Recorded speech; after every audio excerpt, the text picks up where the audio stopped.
Not every response to broken systems is rebellion.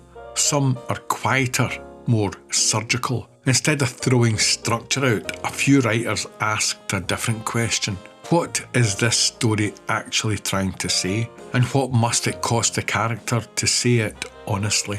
So here's the question we're opening with. What if structure isn't a plan for events, but a test of meaning? At Pixar, storytellers stripped narrative back to its barest spine. No acts, no beats, just cause and consequence. Once upon a time, every day, until one day, because of that, until finally. Not a formula for plot, a way to trace responsibility. Around the same time, another idea began to circulate quietly: the moral premise. The notion that story isn't driven by action alone, but by an argument about how to live, proved or disproved through the choices a character makes. These weren't new rules, they were diagnostic tools. They didn't tell writers what to write, they asked whether the story's events were actually saying the same thing. This is the investigation anatomy of story, a personal journey in search of the hidden patterns beneath all stories.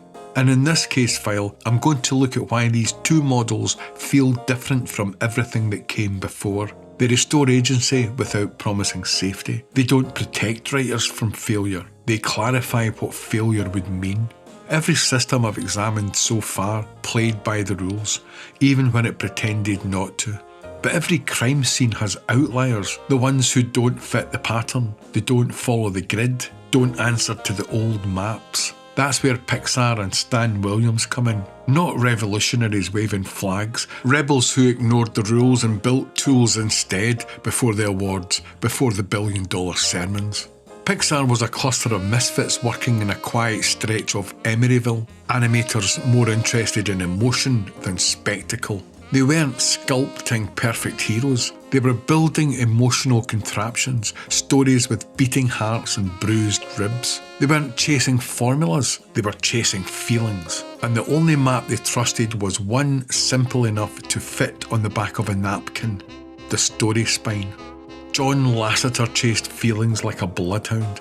After getting booted out of Disney for pitching ideas nobody was ready for, he drifted north to Lucasfilm's computer division and asked the question that cracked everything open. What if these pixels could feel? That wasn't theory, that was intent. Andrew Stanton treated story like an interrogation. Structure wasn't decoration, it was pressure. Push hard enough and the truth confesses. Index cards on the wall. Questions, reversals, psychological traps. If story was a crime, Stanton was diagramming the bullet's path. Pete Docter went inward, quiet, obsessive.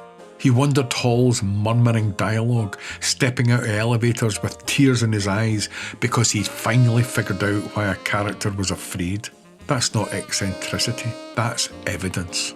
When Pixar's brain trust tore ideas apart, Docter welcomed it. If it can't survive this room, he said, it can't survive the audience. Only madmen and prophets talk like that. Sometimes they're the same thing. Together they formed a quiet rebellion, not against structure, against emptiness. A story only worked if someone paid for something they believed. Everything else was window dressing. The story spine became their weapon. Once upon a time leads to every day fractures until one day, because of that carries consequence, until finally delivers cost. No mystic circles, no academic knots, just narrative physics, why things happen and what it costs when they do.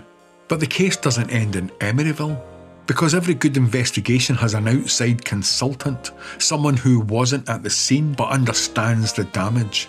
That man was Stan Williams. Williams didn't work in foggy studios. He worked in quiet places where stories had room to fail honestly.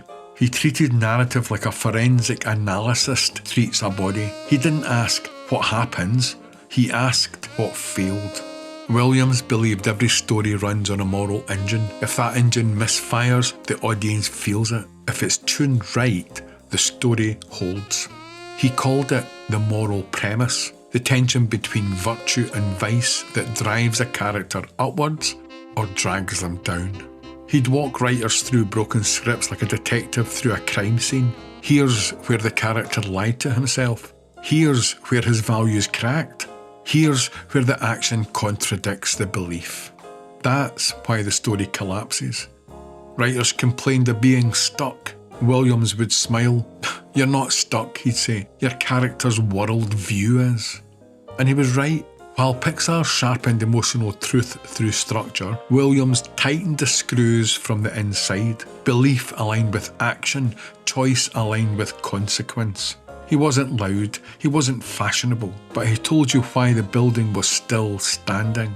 Put Pixar and Williams in the same room and you'd hear different accents, different methods, but the same conviction. A story stands only when truth stands behind it.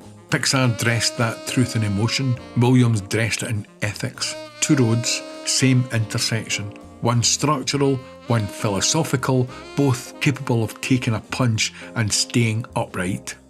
This case isn't about rebels breaking rules. It's about rebels hunting truth. People carving story down to its bones under desk lamps and midnight doubts, until weak formulas glow like counterfeits under a backlight. Pixar built spines, Williams exposed belief. Two weapons, both sharper than the diagrams they ignore. So what have we learned? Some structures don't exist to save a story, they exist to tell you the truth about it. The story spine doesn't predict success, it exposes causality. The moral premise doesn't offer comfort, it demands reckoning. The models don't protect writers from failure, they make failure legible. They don't tell you how to fix a story, they tell you what the story is already saying, whether you meant it or not. That's the difference between doctrine and diagnosis. Salvation promises safety, diagnosis demands responsibility. Once you see what your story believes, you can no longer hide behind structure when it doesn't work. And that's the point. I'm Terry Dre, and this is the Investigation Anatomy Story. And if you want the case files in your hands, there's a downloadable PDF waiting for you below. It's your written brief for everything we covered in this episode and how to use it in your own writing.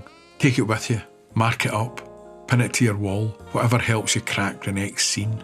Leave me your email and I'll slide it over. Details in the description. No promises, no salvation, just the tools and the responsibility to use them. Case file 11 is now closed.